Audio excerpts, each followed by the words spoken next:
Sudamérica, en algún momento del siglo XV o XVI. Según una antigua leyenda colombiana, el cacique de los muiscas llevó a cabo una singular ceremonia religiosa. Tras ser desnudado completamente, su cuerpo fue rociado con polvo de oro. A continuación, acompañado por sacerdotes y miembros destacados de la tribu, fue conducido al centro de un lago a bordo de una balsa.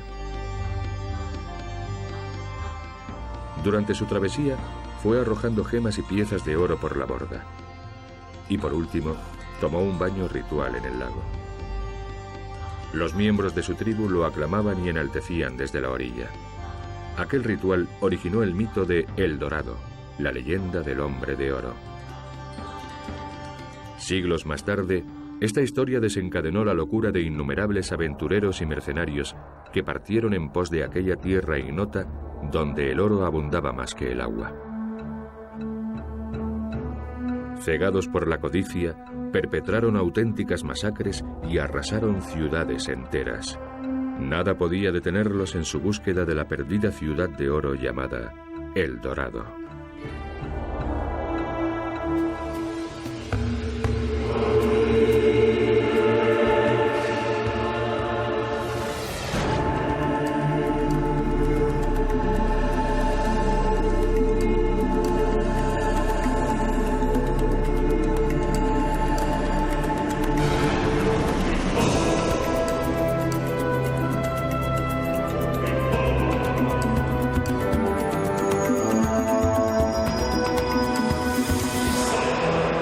Secretos de la arqueología. El Imperio Dorado de los Incas. Oro, el símbolo supremo de la riqueza.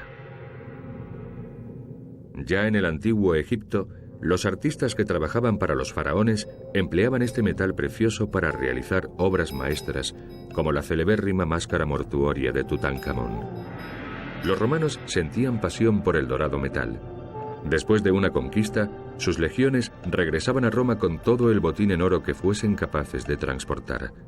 Al final del gobierno del emperador Augusto, en el año 14 a.C., las reservas de oro del Imperio Romano ascendían a 14.000 toneladas.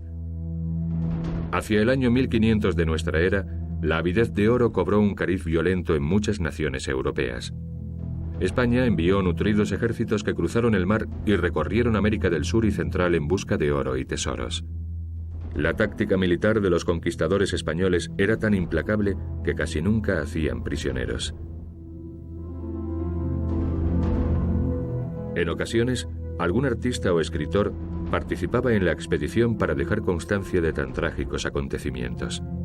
Transcurridos tan solo unos años, las tropas españolas capitaneadas por Francisco Pizarro borraron de la faz de la tierra culturas enteras como la inca.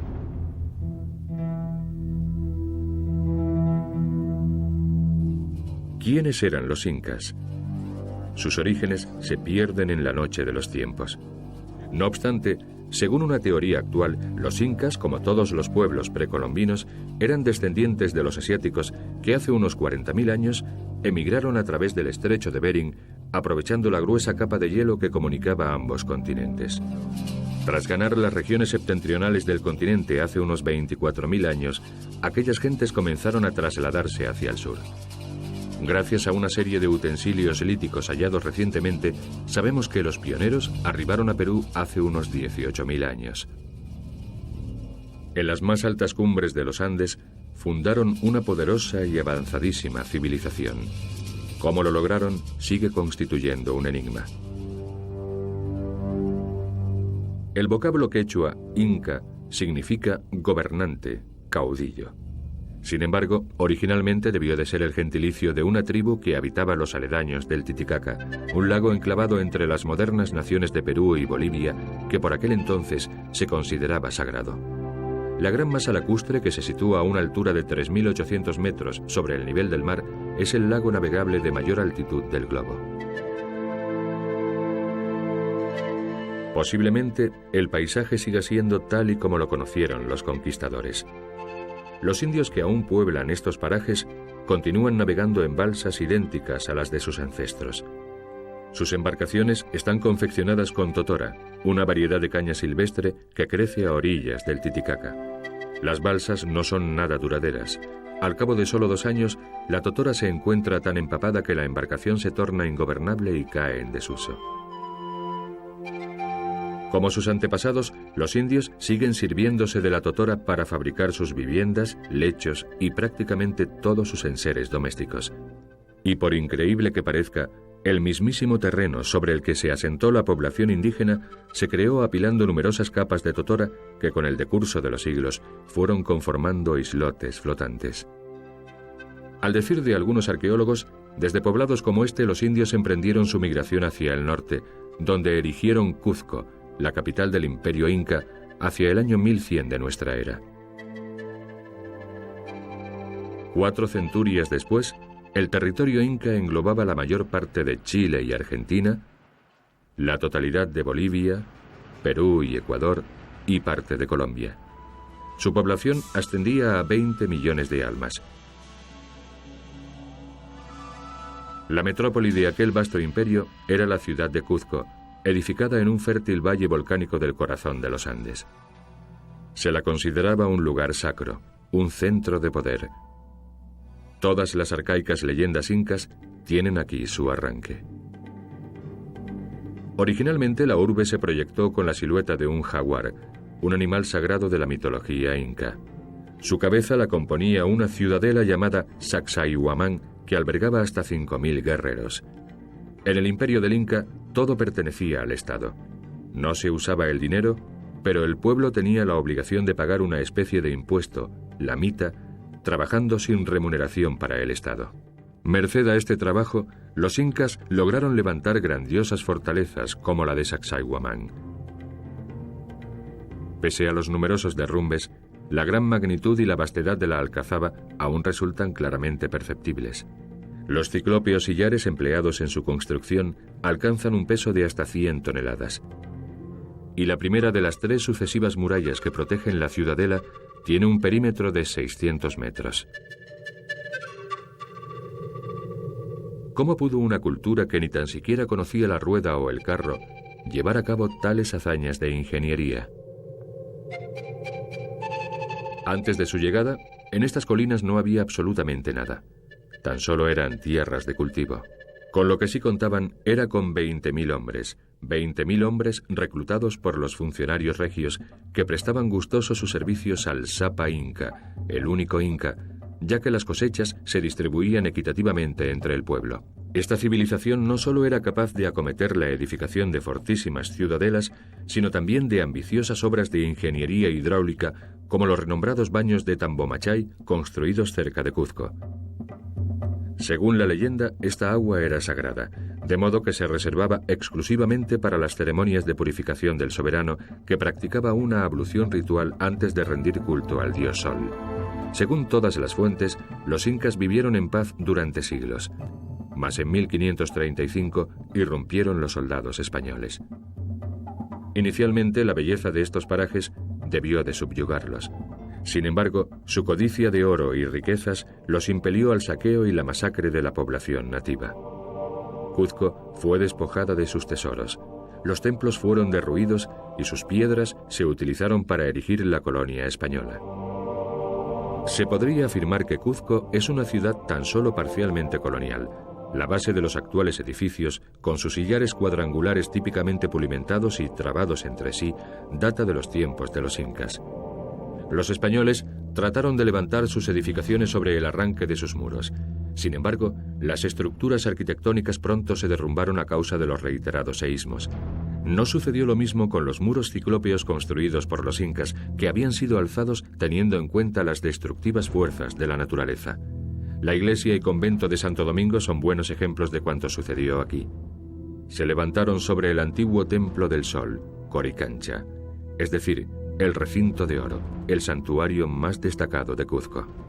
Desgraciadamente poco pervive de su antiguo esplendor, excepción sea hecha de algunos muros de contención y unas pocas terrazas. Recién construido, sin embargo, el Templo del Sol ocupaba una superficie cuadrangular de 160.000 metros cuadrados. En su recinto se encontraban la Pampa del Sol, el Llano del Sol, y el Jardín del Sol, ornado con estatuas áureas de tamaño natural que representaban flores, plantas y animales. Sus muros estaban cubiertos por 700 hojas de oro de casi 2 kilos cada una. Y en su interior se custodiaban magníficas riquezas, entre las que se contaban las momias reales, ataviadas con ropajes de vivísimos colores, adornadas con joyas, y los rostros embellecidos con láminas de oro. Buena parte de esos tesoros hoy se expone en el Museo del Oro de Perú, en Lima. Aquí podemos obsequiarnos con su belleza, pero no podemos por menos de evocar la desenfrenada pasión que obligó al hombre a cometer los crímenes del asesinato y el latrocinio.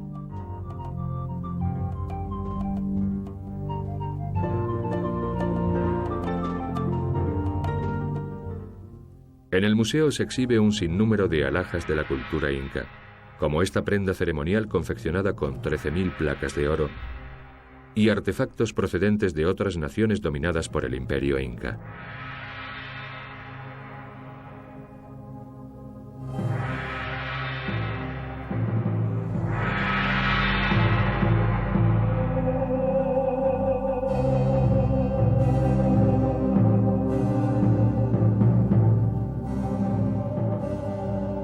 Los españoles se quedaron admirados al contemplar la forma en que los incas habían erigido sus monumentos. Aún hoy podemos hacernos una idea de las habilidades constructivas del pueblo inca admirando la célebre piedra de los 12 ángulos. Los sillares de diversas formas se encuentran encajados entre sí sin emplear cal ni argamasa alguna. Están colocados con tal precisión que resulta imposible introducir entre ellos la hoja de un cuchillo. He aquí la imagen que debía de ofrecer el Templo del Sol. Ahora podemos comprender la estupefacción de los conquistadores españoles al descubrir uno de los lugares más sagrados del imperio inca. Un complejo atestado de estatuas de oro y obras de arte de las que cualquier museo se sentiría orgulloso. Sin embargo, en lugar de preservar aquellos hermosos artefactos, buena parte de los más magníficos tesoros de la humanidad se perdió irremediablemente.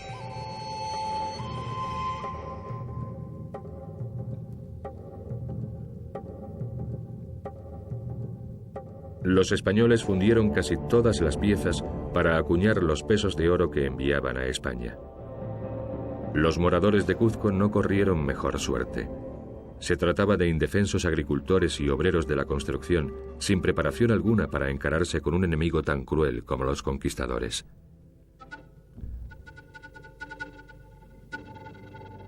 La mayor parte de la población fue masacrada, ya que los españoles torturaron y se encarnizaron con los cuzqueños para sonsacarles el lugar donde el único inca había escondido sus tesoros. Los españoles estaban convencidos de que los incas habían atesorado sus riquezas en ciudades ocultas entre las montañas andinas. Una de aquellas poblaciones permaneció olvidada durante siglos hasta que el historiador estadounidense Hiram Bingham la descubrió en 1911. Se trataba de la ciudad perdida de Machu Picchu. Su hallazgo suscitó diversas dudas. ¿Qué función tenía Machu Picchu en la época de la conquista? ¿Por qué no la encontraron los españoles? ¿Fue realmente el último reducto de los incas? Por el momento, estas preguntas carecen de respuesta.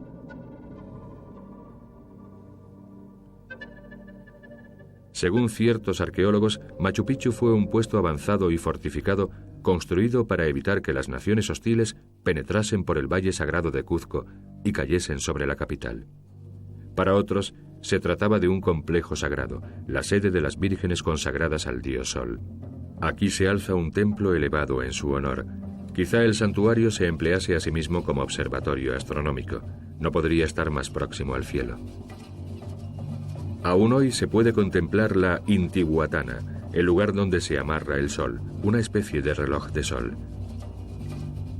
Se cree que los españoles jamás llegaron a este paraje. Pero ¿cómo es posible que no hallasen una ciudad tan sumamente extensa? Hay arqueólogos que opinan que se encontraba tan bien oculta y era tan antigua que incluso los incas que poblaban sus contornos durante la conquista española ignoraban su existencia. Es posible que Machu Picchu ya se encontrase abandonada y engullida por la selva en tiempos de los conquistadores.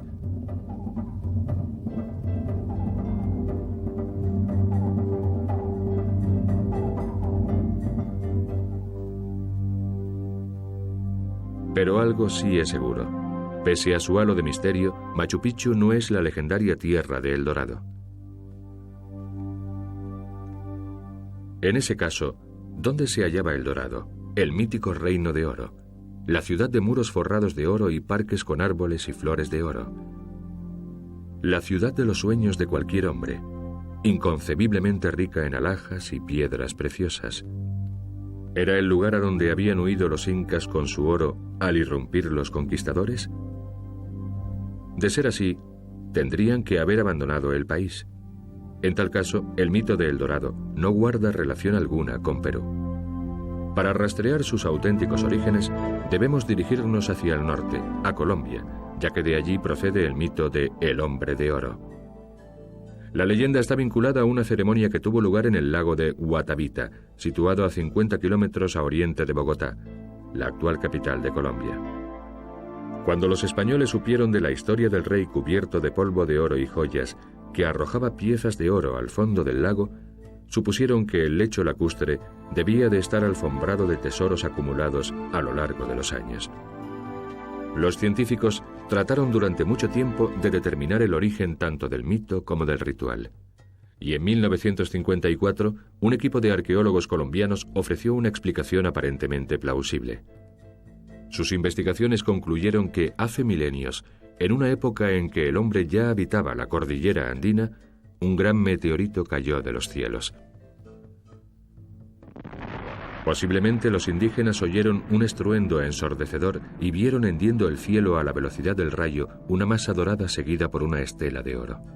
Los testigos del fenómeno debieron de creer que algún poderosísimo dios había llegado a la tierra.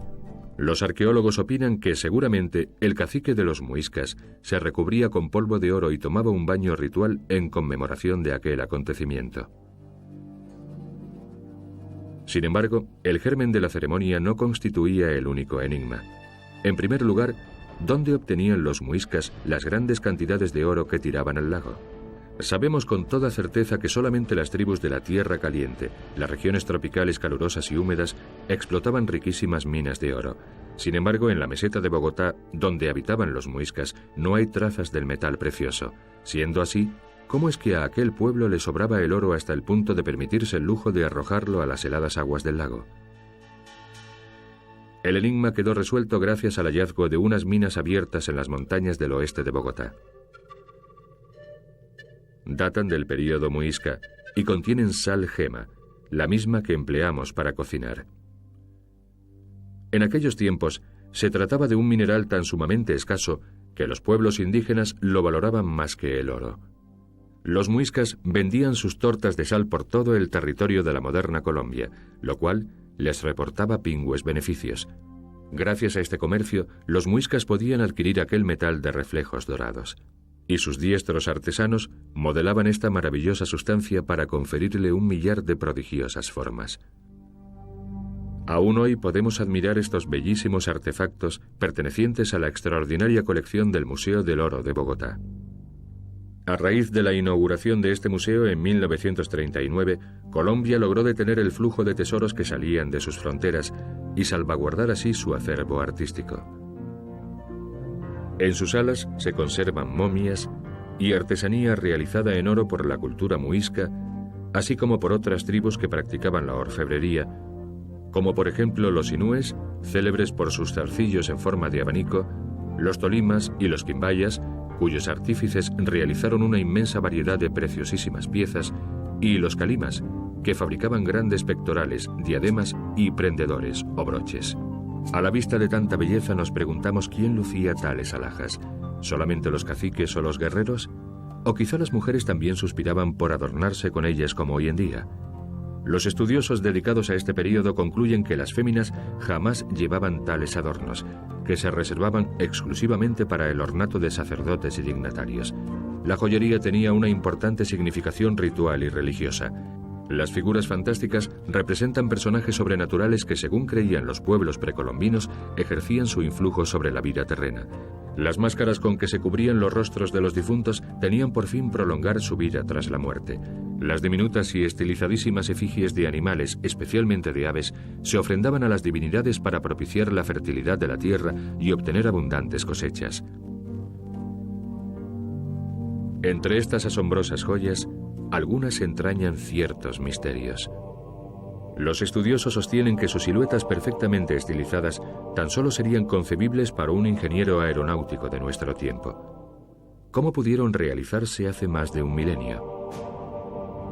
Los artefactos de oro que la nobleza y la clerecía empleaban en vida acompañaban a sus momias en el mundo de ultratumba. Los finados se inhumaban en hipógeos, es decir, dependencias subterráneas. El cadáver se introducía en la tumba junto con un ajuar compuesto por alhajas y útiles cotidianos a fin de que el alma se encontrase más cómoda durante su travesía al más allá. Los dioses recibían infinidad de piezas de oro como ofrenda. Una de ellas se consideraba una obra maestra del arte orfebre. Se trata de una balsa de oro y esmeraldas labrada para el cacique de Guatavita, y unos agricultores la hallaron fortuitamente en 1969 en una caverna cercana a Bogotá. El personaje sentado en el solio es el Dorado, el hombre de oro, aguardando el momento de sumergirse en las sagradas aguas del lago y así adquirir poderes divinos. La escena representa asimismo a varios hombres arrojando al agua ofrendas de oro. Lo más posible es que se trate de los sacerdotes y nobles que escoltaban al cacique. ¿Son estos entonces los tesoros hundidos en el lago de Guatavita? La respuesta, por desgracia, es no. Desde los tiempos de la conquista española, millares de aventureros se han zambullido en sus aguas tratando de dar con el oro. Ha habido incluso quienes han pretendido drenar el lago, pero jamás se ha descubierto suficiente oro como para que tales esfuerzos mereciesen la pena. El museo acoge asimismo joyería producida por orífices, orfebres, taironas, otro extinto pueblo colombiano. Estos fabricaban magníficos objetos como pectorales con forma de serpiente o ranas que se tenían por sagradas y se consideraban talismanes. La cultura tairona fue una de las últimas civilizaciones precolombinas. Vivían aislados en la Sierra Nevada de Santa Marta, una cordillera de la región septentrional de Colombia a casi 5.000 metros de altitud. Fue aquí donde las ya leyendas recogidas por los historiógrafos españoles acerca de El Dorado se entremezclaron con mitos sobre misteriosas ciudades perdidas en la jungla, por donde corrían arroyos rebosantes de pepitas de oro.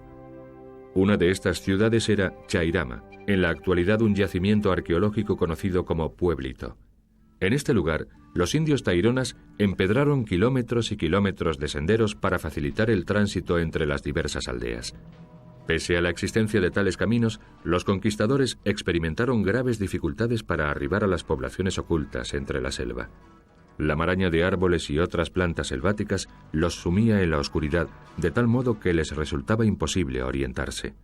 Y claro está, además corrían el riesgo de perecer a causa de las picaduras de arañas y serpientes y la ponzoña de las ranas venenosas. Lo que más temían, no obstante, era el hambre.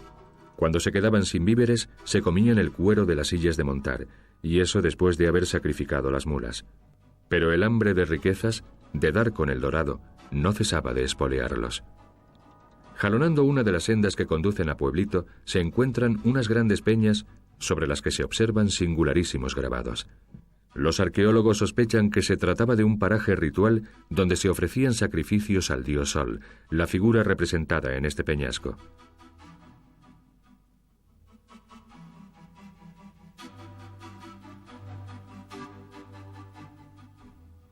Chairama acogió en tiempos varios miles de pobladores que vivían en chozas de madera y paja construidas sobre círculos de piedras. Un sistema de atarjeas evacuaba el agua de la ciudad, previniéndose así eventuales inundaciones. Se podría pensar que este es uno de esos riachuelos desbordados de oro que protagonizan las leyendas y las pinturas indígenas. Sin embargo, los reflejos dorados no se deben al oro, sino a la presencia de mica, un mineral de similares cualidades reflectantes. Irónicamente, los nativos lo llamaban oro español. Estos son los herederos del pueblo tairona que habitaba la arcaica ciudad. Pertenecen a la tribu llamada Kogi.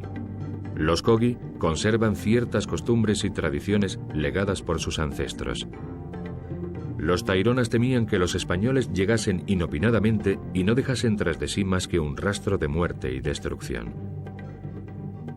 Para evitar verse sorprendidos, los Tairona solaron las vías de acceso a la población con losas pulimentadas sobre las que resonaban las pisadas de hombres o bestias.